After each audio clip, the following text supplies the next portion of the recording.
Welcome. Tonight, we're going to eavesdrop on a secret, moonlit conversation. It's a meeting that starts with a riddle and ends with one of the most famous sentences ever written. We are unlocking the hidden layers of John chapter 3. So, picture this. It is pitch black. A secret meeting is happening between two brilliant minds. Jesus, this provocative new teacher, and a man named Nicodemus, who's at the absolute top of the religious establishment. And right away, we get this question from Nicodemus, and it kicks off the entire mystery we're going to solve today. You can just feel the confusion in his words, and it totally sets the stage for one of the most profound ideas in the entire text. So who was this man Nicodemus, and why would a famous teacher be so completely baffled by a phrase like, "You must be born again"? Well, to solve this riddle, we've got to understand the man asking the question. Okay, it's so important to get this.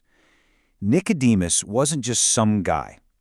As different commentaries really emphasize, he was a top-tier religious authority. I mean, an expert's expert.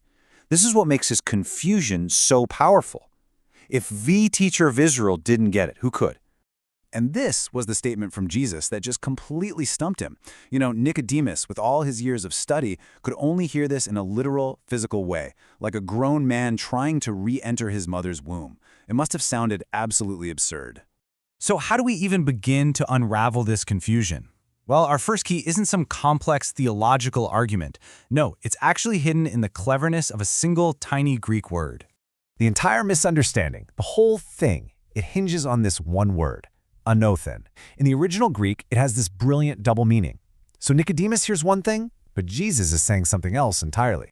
And this is the heart of their disconnect. It's like they're in the same room, but talking on completely different channels. You can see Nicodemus is stuck on this earthly, physical idea, while Jesus is speaking from a heavenly, spiritual one. This isn't just a simple mistake. It's a clash of two different worldviews in real time. But that clever wordplay, that's just the first layer. The second key to unlocking this whole thing is revealed when we zoom out, way out from that one word and look at the structure of the chapter itself, its literary architecture. Now, this is fascinating. A lot of scholars, like the ones behind the Word Biblical Commentary series, point out this really distinct shift in the text. It starts as this intimate, one-on-one dialogue, but then it pivots and becomes this sweeping, universal monologue.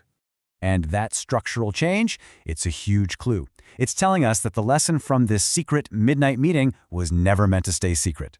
The author is basically signaling that the answer to one man's personal riddle has implications for absolutely everyone.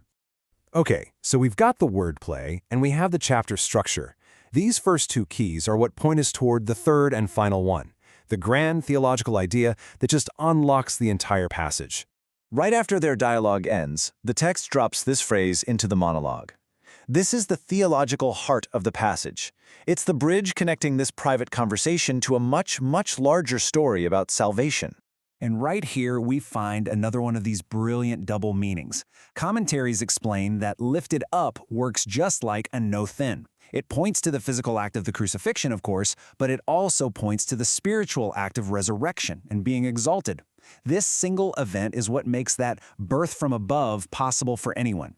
And this is how it all connects. The intimate, confusing conversation with Nicodemus blossoms through the chapter structure and its core idea into John 3:16, one of the most famous universal verses in the entire world. So after unlocking this riddle with these keys of language, structure, and theology, what are we really left with? What's the ultimate takeaway from this midnight conversation? By using these three scholarly keys, language, structure, and theology, we can see the story isn't flat at all. It's a rich text with multiple layers of meaning, and they're all working together to create a much deeper picture. And this is really why this matters. Looking at a text from different angles, zooming way in on the words, then zooming way out to see the structure, doesn't have to be confusing. Actually, it's how we find real clarity. Each key just showed us a new facet of the same truth. Ultimately, this midnight riddle leaves us with the final thought. It makes you wonder, doesn't it? If a simple conversation can hold this much depth, what other layers of meaning might we discover if we just look a little bit closer at the words, the structures, and the stories all around us?